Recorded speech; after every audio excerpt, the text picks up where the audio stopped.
आज मी शिवणार आहे अस्तर न लावता कटोरीचा ब्लाऊज. पण त्याआधी तुमचा सतत एक प्रश्न असतो की तुम्ही पेपर कटिंग केलेलं दाखवता, मग ब्लाऊजचं कटिंग तुम्ही कशा पद्धतीने करता हे का दाखवत नाही? तर आज मी त्या प्रश्नाचं तुमच्या उत्तर देते.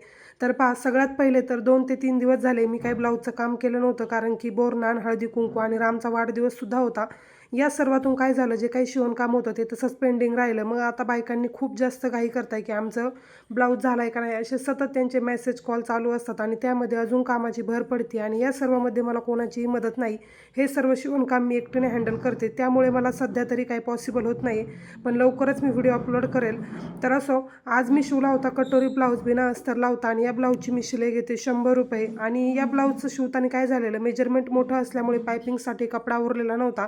त्यामुळे असा गोल्डन कलरचा ब्लाऊज पीस यूज करून मी गोल्डन कलरची पायपिंग केलेली आहे. कशी दिसत आहे नक्की कमेंट करून सांगा. आणि बिना अस्तर ब्लाऊजची शिलाई तुम्ही किती घेता हे सुद्धा मला कमेंट करायला अजिबात विसरू नका. भेटूयात नेक्स्ट व्हिडिओमध्ये. तोपर्यंत बाय.